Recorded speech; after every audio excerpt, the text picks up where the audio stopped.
क्या होता है जब एक खूबसूरत लड़की की ज़िंदगी एक पल में बदल जाती है?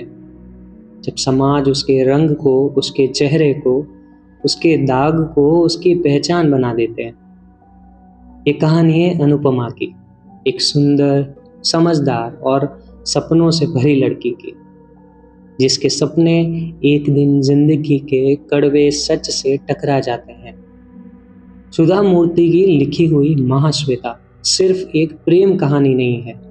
यह एक ऐसी यात्रा है जहां एक औरत अपने अंदर की ताकत को पहचानती है और समझ जाती है कि असली खूबसूरती चेहरे में नहीं, दिल और हिम्मत में होती है। तो तैयार हो जाइए एक ऐसी कहानी सुनने के लिए जो दिल को छू जाएगी और सिखाएगी कि हर दाग के पीछे एक कहानी होती है, एक नई शुरुआत की। नमस्कार दोस्तों, मैं हूं आपका होस्ट इनसेन स्माइली और लेकर आया हूं किताब सुधा मूर्ति की लिखी हुई महाश्वेता। चलिए शुरू करते हैं। अनुपमा की स्थिति में सुधार आ रहा था। प्रतिदिन थोड़ा थोड़ा चलने के लिए वसंत ने कहा था। वह एक अच्छी मरीज भी थी। डॉक्टर की बतलाई सब सलाह मान लेती थी, डॉक्टर के मुताबिक ही चलती थी। नहीं तो सुधार दिख पड़ते ही दवा बंद करना, वज्र पदार्थों को खाकर रोग वृद्धि कर लेने वाले मरीजों को देखकर वसंत को तरस आता था। वसंत के ड्यूटी रूम तक चलकर आती हुई अनुपमा को देखा। वैसे दोपहर का समय था, तब जनसंचार भी कम था। ऐसे वक्त में अभ्यास करना आसान होता है। वसंत ने अनुपमा से कहा, आपको खाने का डाइट बदलना होगा, ज़्यादा पौष्टिक आहार सेवन करना होगा। अच्छा, आपका खाना कहाँ से आता है? अनुपमा ने अपनी तर्जनी उठाकर खिड़की के बाहर स्थित उडुपी का लक्ष्मी कैफ़े दिखाया। छी, वहाँ से? वही रोगों का बाण है। बस स्टैंड से आने वाले सब वहाँ चाय पीकर यहाँ दाखिल होते हैं। मैं और क्या कर सकती हूँ? देखिए, अगर आप चाहे तो हमारे मेस से मंगवा सकते हैं। वह भी घर का खाना नहीं है, फिर भी लक्ष्मी कैफ़े से 1000 गुना अच्छा है। आपको ऐतराज़ न हो तो। डॉक्टर, आप मेस बिल मुझे ले लोगे? हाँ हाँ, ज़रूर ले लूँगा। डॉक्टर, आपका एहसान कैसे चुकाऊंगी? आप नाटक पर बुलाइएगा। अरे, आपको कैसे पता चला? आपके नाटक स्वपन वासवदत्ता को बहुमान सम्मान मिला था, ये मुझे पता है, मगर बहुत देर से। डॉक्टर, आप आएंगे क्या? मेरा अगला नाटक दशहरे के संदर्भ में माटुंगा स्थित कन्नड़ संघ में है। हम दोनों आएंगे। सीट आरक्षित रखना। मैं कॉम्प्लीमेंट्री पास पर कभी नाटक नहीं देखूंगा, मैं पैसे देकर देखता हूँ। डॉक्टर, टिकट का प्रावधान ही नहीं है कन्नड़ संघ में। स्वप्नवास वद्धता कन्नड़ रूपक है, आपको पत्नी समेत आना ही चाहिए। वसंत प्रायः गंभीरता होकर खिलखिलाकर हंस पड़ा। मेरे साथ आने वाला मेरा रूममेट प्रकाश है, मेरा भी आपकी तरह कोई नहीं है। अनुपमा ने अवनत मुख होकर कहा, डॉक्टर, मुझे माफ़ कर दीजिए। माफ़ी क्यों? आपने तो पूछा नहीं, मैंने खुद बताया है। अनुपमा अब संपूर्ण रूप से ठीक हो गई थी। अस्पताल से छुट्टी का दिन भी आ गया। बसंत और सत्या एक ही वार्ड में काम करते थे, इसलिए सत्या की जान पहचान भी अनुपमा से थी। घर जाने से पहले अनुपमा ने पूछा था, आप और आपका दोस्त सत्यप्रकाश मेरे घर आएंगे? और कुछ नहीं, सिर्फ चाय और उपहार के लिए। संकोच से वसंत ने कहा था, ये सब क्यों? अपना कर्तव्य हमने निभाया है। मैं भी मरीज की कर्तव्य दृष्टि से ही कह रही हूँ। ठीक है, रविवार की शाम ठीक रहेगा ना? या शाम में आप टीवी रेडियो में व्यस्त होगी? नहीं नहीं, आप आ जाइए। अनुपमा ने अपना पता दिया।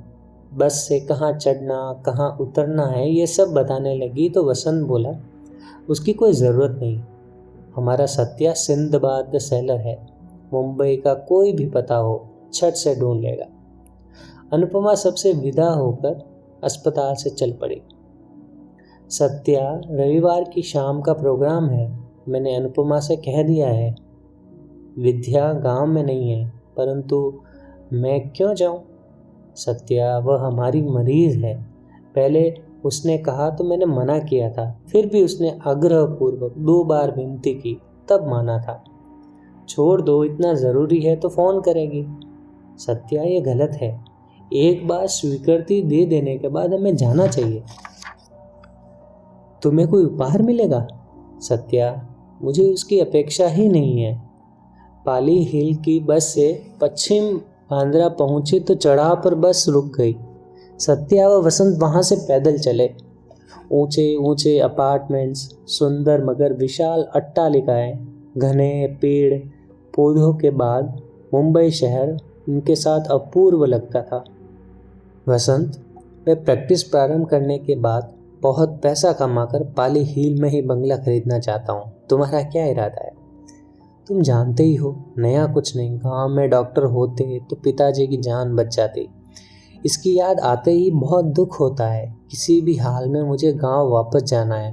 पैसे कमाकर नाम शोहरत हासिल करने की इच्छा ही नहीं है। जिन हालत में मेरे पिताजी गुजर गए, वैसे लोगों को बचाने की कोशिश करना ही मुझे अच्छा लगेगा। वसंत,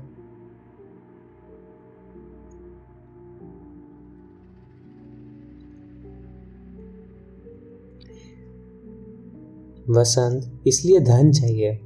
वहाँ कौन तुम्हारी सहायता करेगा? उतना पैसा तो चाहिए ही नहीं। मैंने बहुत बचत की है। रहने के लिए घर है, वहीं अस्पताल बनेगा। 1-2 खेत हैं, उनकी उपज अलग बचा कर रखेंगे, वही काम आ जाएगा। सरल जीवन में दैनिक खर्च भी ज़्यादा नहीं होता है। फिर भी दवाएं, नर्स, हाँ दवाएं हर माह चाहिए। नर्स रखने की ताकत फ़िलहाल तो नहीं है, बाद में सोचूंगा।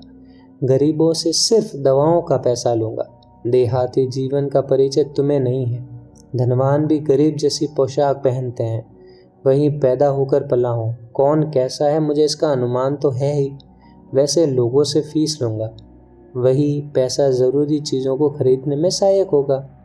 वसंत, ये सब हवा महल बनाना भूल जाओ। तुम क्यों ऐसी साहसी बेरंग दुनिया अपनाना चाहते हो?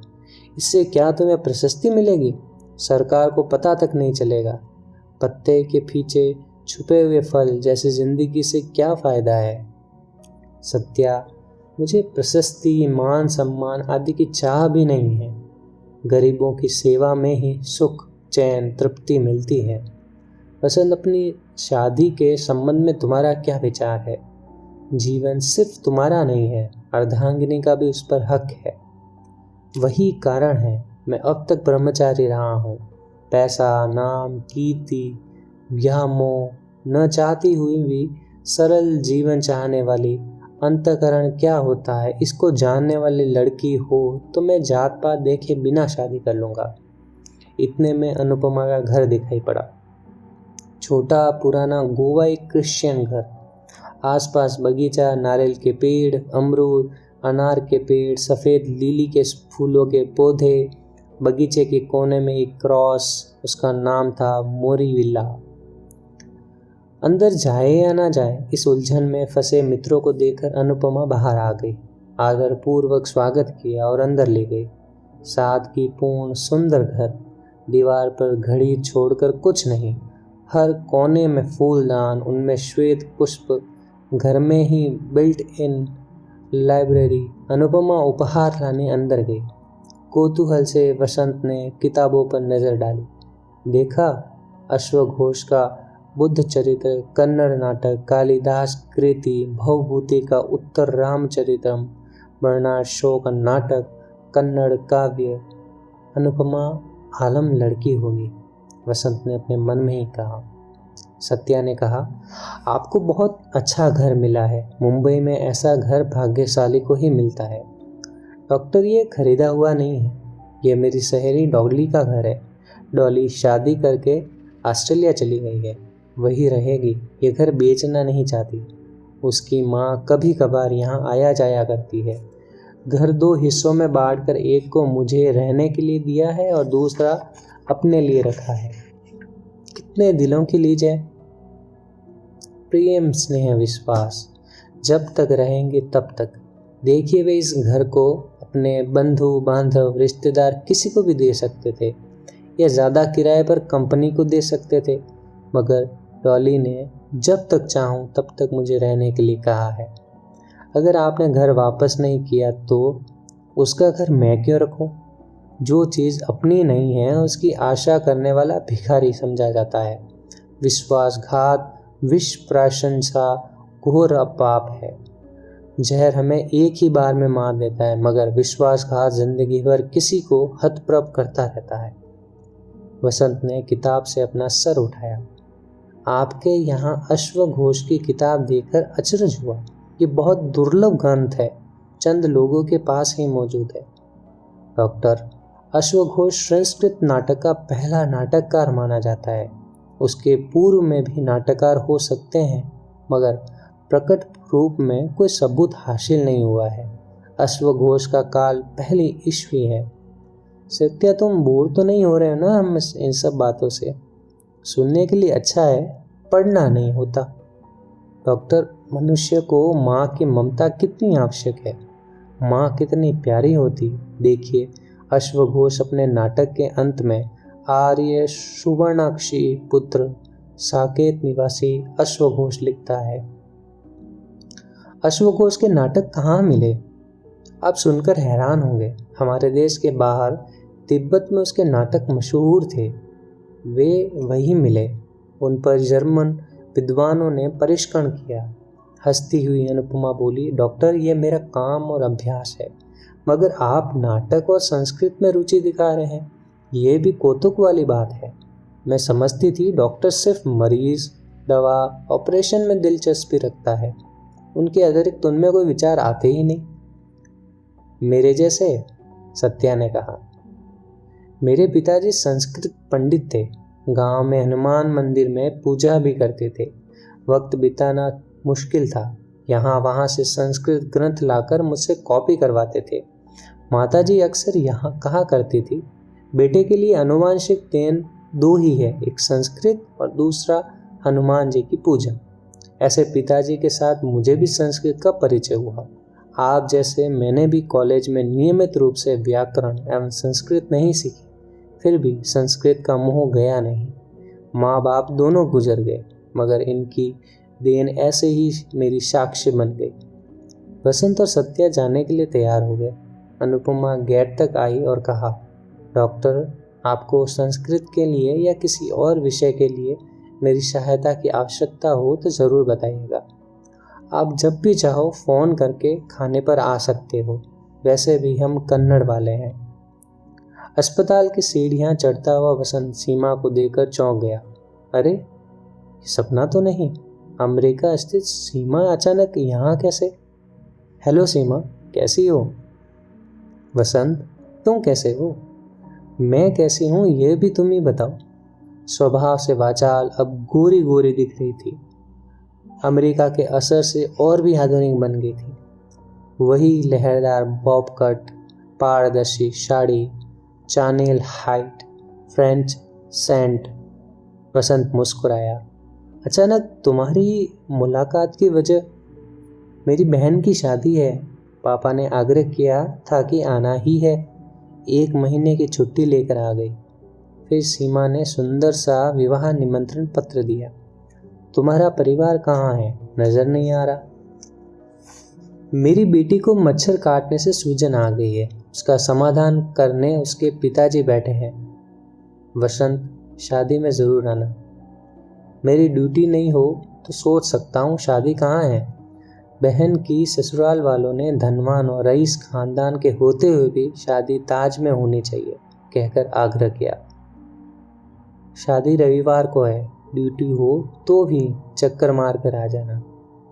अमेरिका में लैंड अपॉर्चुनिटीज़ क्या है? रास्ते में क्या बात करें? घर ले जाकर चाय वाय तो हो तो पूछो। बहुत दिनों के बाद मिली दोस्त को ऐसी खातिरदारी करोगे? बेघर आदमी किस घर ले जाएगा? कहो तो लक्ष्मी भवन ले चले, मैं साइन करके आता हूँ। वसंत, तुम बिल्कुल नहीं बदले, वहीं के वहीं हो। लक्ष्मी भवन में कुछ नहीं खाऊंगी, ये बहुत गंदगी है। इन्फेक्शन, पीलिया, मैं कैसे जाऊं? जैसे पहले जाया करती थी। तब की बात अलग थी, अब रेजिस्टेंस पावर खत्म हो गई है। हम तो बीमारी के रोगों में डुबकी लेने वाले हैं। रहने दो, कब फ्री हो ये बताओ। दूसरे अच्छे होटल में खाना खिलवाऊंगा। वसंत, वक्त ही नहीं है, मैं शादी के इंतज़ाम में व्यस्त हूँ। सीमा, वहाँ का काम जीवन कैसा है? वसंत, मैं अकेली 1 वर्ष में 4,80,000 कमाती हूँ। पति की अलग कमाई, तुम्हारी याद आती है। तुम जैसे होशियार, काबिल और होनहार डॉक्टर मुझसे दुगना कमा सकते हो। सिर्फ पैसा ही नहीं, नाम भी कमा सकते हो। तुम यहाँ रहकर निरर्थक जीवन क्यों बिता रहे हो? मुझे वैसा कुछ लगा ही नहीं सीमा, क्योंकि तुम बाहरी दुनिया से अपरिचित हो। नहीं, मुझे पैसा, कीर्ति की अपेक्षा ही नहीं। उतने अपार धन से तुम सुखी हो गया? अगर हो भी तो समझो, मैं वह सुख यहाँ कम पैसे में पा रहा हूँ। अमेरिका जैसे अभिवृद्ध राष्ट्र में यहाँ के जैसे गरीब मरीज, रोगी नहीं मिलते। यहाँ विविध किस्म के रोगों का ऑपरेशन ही मेरी ज्ञान वृद्धि के लिए सहायक है। वसंत, तुम जमाने के मुताबिक नहीं हो। 3 वर्षों में कोई बदलाव नहीं आया। इस विचार पर हम दोनों सहमत हो ही नहीं सकते। तुम्हारी शादी कब है? कम से कम एक कार्ड तो भेजोगे। लड़की तय हुए बिना कार्ड कहाँ से भेजूं? मेरी मनोभावना से मिलती जुलती लड़की ही नहीं है। ऐसा सोचते हुए अब मैं 25वां तीर्थ कर रहा हूँ। सीमा निरुत्तर हो। वसंत और सीमा दोनों सहपाठी थे। उसकी वजह से आत्मीयता भी थी। एक ज़माना ऐसा भी था जब सीमा मेधावी, सुसंस्कृत वसंत से प्यार रचाना चाहती थी, एक शर्त पर, अमेरिका में रहने के लिए तैयार हो तो। यह वसंत को पसंद नहीं था। ये जानकर लौकिक ज्ञान वाली सीमा अपना मनपसंद पति चुनकर अमेरिका में बसी थी। वसंत ये विचार जानता था, मगर उसने किसी से कहा नहीं था। सीमा की अपनी विचारधारा के अनुसार उसने जो कुछ भी किया वही सही था। इतने में डिपार्टमेंट आ गया। सीमा अपने पुराने सहयोगी मित्रों एवं सहयोगियों को, प्रोफेसरों को कार्ड बांटने चली गई। वसंत, अब फिर मुलाकात कब होगी? शादी में। शायद तुम नहीं आओगे, सीमा ने शंकित भाव से कहा। सीमा, तुम्हारी शादी में आया था, तुम्हारी बहन की शादी में क्यों नहीं आऊँगा?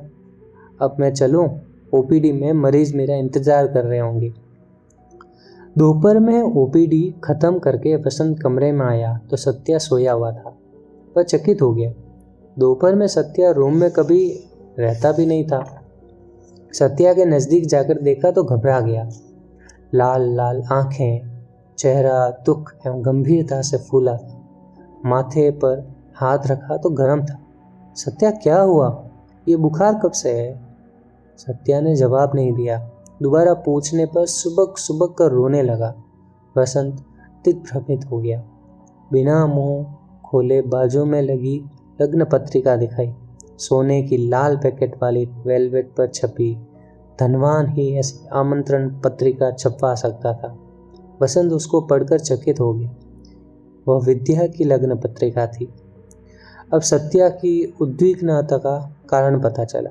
इस समय कोई भी सांत्वना सत्या को समाधानित नहीं कर सकती थी। ये वसंत समझता था। किसने दिया? खुद विद्या ने ही सबको बांटा है। शादी कहाँ है और किसके साथ है? किसी गुजराती डॉक्टर से, इंग्लैंड या साउथ अफ्रीका में है। जल्दबाजी में शादी तय हुई। विद्या भी वहीं जाएगी अगले 8-10 दिनों में। सत्या, अब तुम कुछ कर सकते हो? विद्या खुद शादी के लिए राजी है या माता पिता के द्वारा बलात्? आज बहुत खुश थी, खुद राजी होगी। सत्या, हिम्मत रखो, सोचो ऐसा क्यों हुआ? वसंत, मैं खुद यथार्थवादी और व्यवहार ज्ञानी हूँ, समझाया, मगर विद्या मुझसे होशियार और चालाक है। मुझे क्या पता क्या हुआ। मैसूर के अग्रहार में एक घर उठाया नहीं जा सकता था। ऊपर से 3 बहनों की शादी का बोझ। इसके अलावा मैं गुजराती जात वाला भी नहीं। विद्या ने कभी ऐसा कहा था? नहीं, इम्तिहान ख़त्म हो गया ना। सत्या, इस बात को आगे सोचकर कोई फ़ायदा नहीं। ये सब मामूली घटनाएं हैं। मैं अनुभवी नहीं हूँ मगर दृष्टांत देखा है। सत्या मौन हो गया। शायद उसको एकांत की ज़रूरत है, सोचकर वसंत बालकनी में आकर खड़ा हो गया। मुंबई सेंट्रल की घड़ी में 3 बज गए। ये संकेत मिल रहा था कि काल कितना निर्लिप्त है। काल से मानव को कुछ सीखना चाहिए। कल तक नटखट, चैतन्यशील, उछलता कूदता, हंसता खेसता था, लड़कपन की चेष्टा करता हुआ सत्या आज गंभीर, निस्तेज और फीका दिख रहा था। काल कालांतर में मनुष्य को निराशा के ऐसे झटके देखकर उसका स्वभाव बदल देता है। बुखार चढ़े हुए 2 दिन बीत गए थे। सत्या खाने के लिए आया ही नहीं। पूछा तो भूख नहीं है कहता था। बाद में उल्टियां होने लगी। पहले ये दुख के आवेग से होता होगा, समझकर सत्या खुद डॉक्टर होते हुए चिंता की आवश्यकता नहीं समझाता था। जब उल्टियां का दौर ही शुरू हो गया तब चिंता से वसंत ने सत्या से कहा, शायद पीलिया हो गया है, सही जांच करवाएंगे, कहकर अस्पताल ले गया। वसंत की आशंका सच निकली। सत्या की जांच। डॉक्टर ने कहा, सत्या तुम खुद डॉक्टर हो, तुम्हें मैं ज़्यादा नहीं कहूँगा, सही खान पान और आराम ज़रूरी है। कमरे में सत्या वसंत सोच में थे। ऐसी नाजुक स्थिति में सत्या को मैसूर ले जाना ठीक भी नहीं। यही मुंबई में कोई रिश्तेदार हो तो कितना अच्छा हो। यहाँ 1 महीने की देखभाल से वह ठीक हो सकता था, मगर जन निविड़ मुंबई में इनका कोई नहीं था। हो तो भी अपने छोटे घर में मरीज को रखे भी कैसे? सत्या को पथ्य आहार बनाकर कौन देगा? जिसका कोई नहीं होता उसका भगवान होता है। वसंत, तुम मेरा ख्याल मत करो, माटुंगा में कुछ घर वाले खाना बनाकर डब्बा भेजते हैं, तुम पता कर लो, मैं वहीं रहूँगा, सत्या ने कहा। मगर वसंत को यह सहयोग कौन देगा? वसंत को अनुपमा की याद आ गई। अनुपमा कन्नड़ संघ के कार्यक्रम में भाग लेने वाली है। वो माटुंगा जाएगी। उसके जानकार अनेक होंगे। हो ना हो अनुपमा ज़रूर सहायता करेगी। सत्या, अनुपमा के घर जाकर पूछता हूँ, उससे जो संभव हो सकेगा वह सहायता ज़रूर करेगी। जो सही समझते हो करो वसंत। सत्या ने आयास से आंखें बंद कर ली। वसंत ने बांद्रा की बस पकड़ी। अचानक आए वसंत को देखकर अनुपमा को आश्चर्य हुआ। अंदर आते हुए वसंत ने अपने आने का उद्देश्य बताया। सत्या कष्ट में है, आप सहायता कीजिए। डॉक्टर, बैठिए, मैं चाय बनाकर लाती हूँ। नहीं, मुझे जल्दी वापस जाना है। हो सके तो आप ही सत्या के खाने पीने का इंतज़ाम करा दें। अनुपमा 2 मिनट चुप रही। अंदर जाकर चाय का कप लाकर वसंत को देती हुई बोली, डॉक्टर, आप बुरा नहीं माने तो एक बात कहूँ। हमारी शखुबाई साथ है, डॉली की माँ भी नहीं है। अगर सत्य प्रकाश को ऐतराज़ न हो तो वे हमारे यहाँ आकर रह सकते हैं। मैं उनको पथ्य का खाना बना दूंगी। यहाँ टेलीफोन भी है, आप भी जब चाहे आ सकते हैं। वसंत ने ऐसा सोचा ही नहीं था। अनुपमा की बात अप्रत्याशित लगी। सत्या मानेगा या नहीं? अपरिचित अनुपमा के घर में रहने का संकोच भी तो नहीं करना पड़ेगा। उसकी मनोपीड़ा समझकर अनुपमा ने फिर कहा, सखुबाई मेरे यहाँ ही रहती है, सत्या से पूछिए, आना चाहे तो आ जाए, नहीं तो मैं माटुंगा में पूछ लूँगी। मगर पीलिया पीड़ित मरीज को खाना भेजने में मुश्किल होगी। वसंत वापस कमरे पर पहुंचा। सत्या मान भी गया तो संकोच तो होगा ही। वसंत कोई कुछ भी कहे, अनुपमा को मेरे कारण कष्ट उठाना ही पड़ेगा। उनका एहसान कैसे चुकाऊंगा? काम वाली सखुबाई को पैसे दे सकते हैं, वही मेरी चाकरी कर देगी या दूसरा कोई मिल जाएगा। सत्या, अनुपमा के साथ ऐसी कोई बात मत करना। मैं और तुम दोनों जाएंगे। मैं तुम्हें वहाँ छोड़ आऊँगा। पहले तुम ठीक हो जाओ, बाद में सोच लेंगे। प्रायशः अनुपमा हमसे कुछ नहीं लेगी।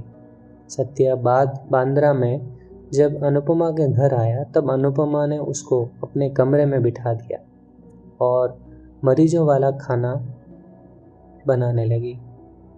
काम वाली सखू बूढ़ी हो गई थी। घर का काम काज संभाल कर वहीं रहती थी। बाजार से कुछ लाना हो तो वहीं लाया करती थी। सत्या अपने अंधेरे से युक्त कमरे में अनुपमा के लिए शुभ्र कपड़े की तरह तुलना करता था।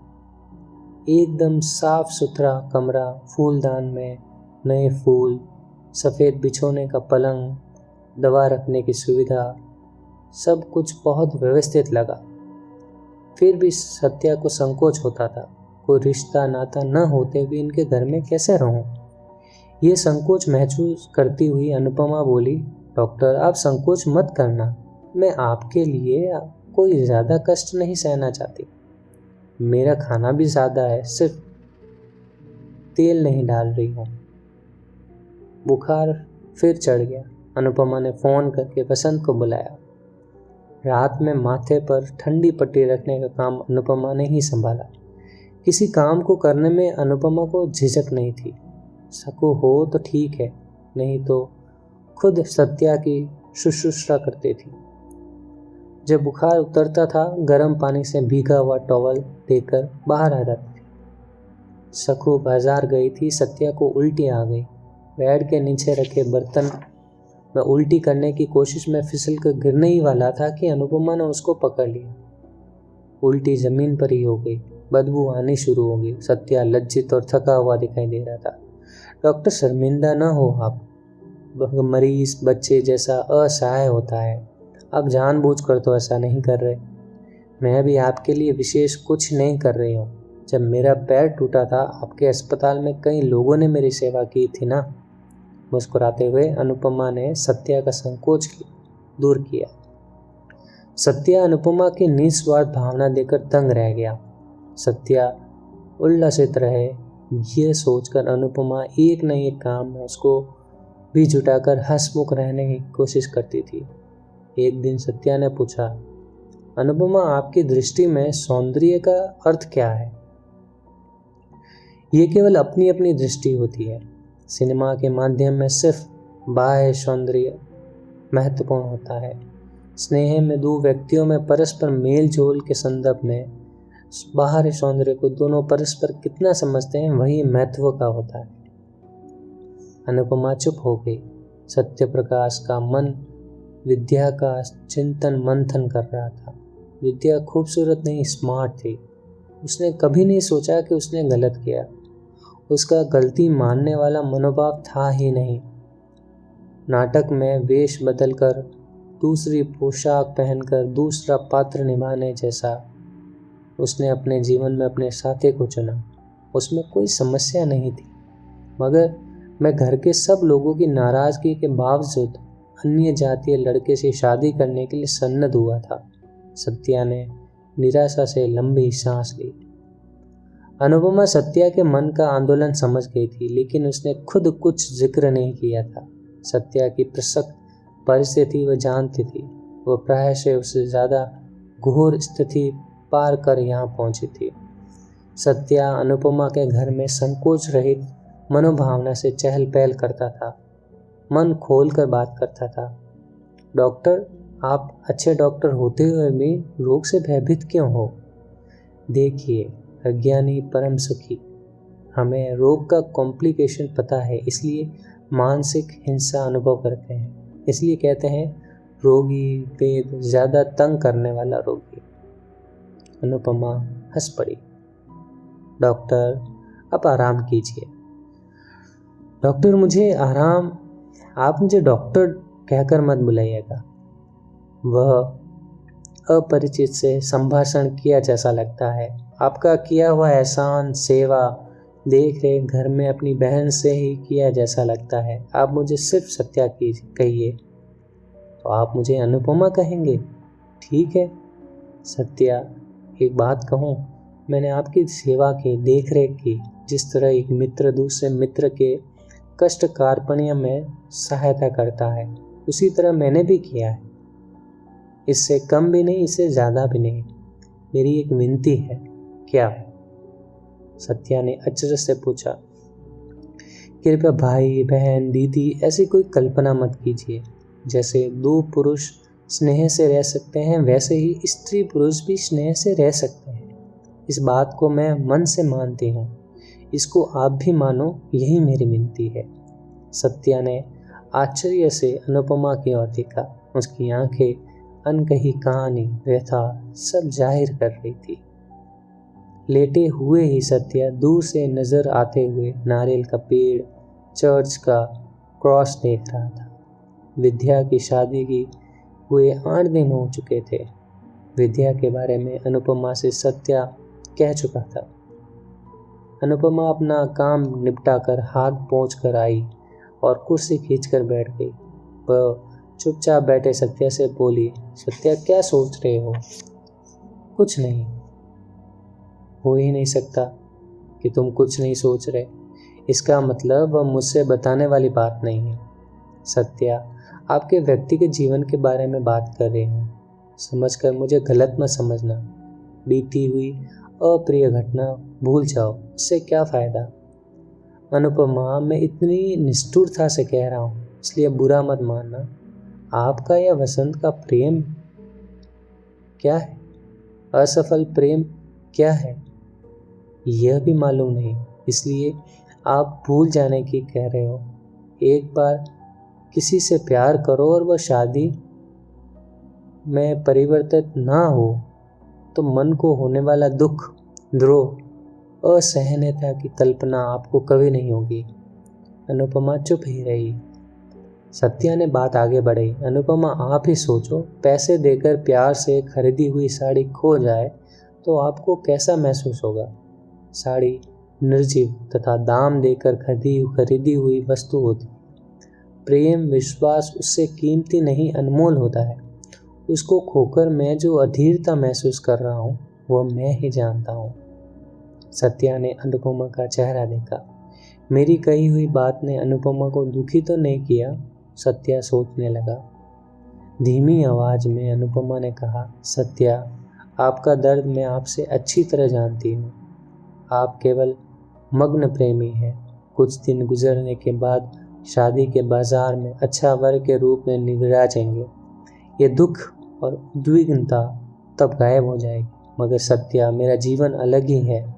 आप जानते हो, मैं प्रेमी से तिरस्कृत त्याज्य है नहीं, प्रेम विवाह करके पति से परित्यक्त भी हूँ।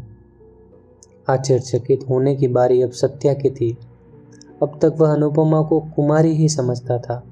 उसके निजी जीवन के बारे में वसंत ने एक भी शब्द नहीं कहा था। सत्या, मैं कॉलेज में पढ़ते वक्त नाटक करती थी। मेरे नाटक देखने आए श्रीमंत मेधावी डॉक्टर ने मुझ पर मोहित होकर शादी की इच्छा प्रकट की। वह जानते थे कि मैं गरीब स्कूल मास्टर की बेटी हूँ। मैंने उनसे शादी कर ली और अगर्भ श्रीमंत घराने की बहू बनी। सिंड्रेला नामक नाटक की तरह उन्नत शिक्षण के लिए आनंद यानी कि मेरे पति इंग्लैंड गए। बाद में मैं भी जाने वाली थी। इतने में मेरे दाएं पैर पर सफ़ेद दाग आ गया। वह दाग शादी के 4 महीने पश्चात आया था। कौन कितना समझाए, किसी ने कुछ सुना ही नहीं। आनंद की माँ ने, मायके वालों ने बात छिपाकर शादी की, ऐसी खबर दुनिया भर में घंटी बजाकर फैलाई। मायके में सौतेली माँ पक्षपात करती। आनंद को मैंने कई खत लिखे पर कोई जवाब नहीं आया। श्वेत वर्ण की अनुपमा शादी के पहले चाहती थी। उसका सौंदर्य आप्यायमान था, मगर जब अनुपमा सफ़ेद दाग से महाश्वेता बन गई तब उन्होंने पहचानने से इनकार कर दिया। फटा हुआ कपड़ा जैसे फेंका जाता है उसी तरह मैं मायके भेज दी गई। आनंद ने आज तक मेरी तरफ मुड़कर भी नहीं देखा। ये सब चलचित्र की कहानी जैसा लगा सत्या को, मगर वह चलचित्र नहीं था, जीवन चरित्र ही था। इसका सबूत अनुपमा पर स्थित सफ़ेद दाग था। अनुपमा ने कहानी आगे बढ़ाई।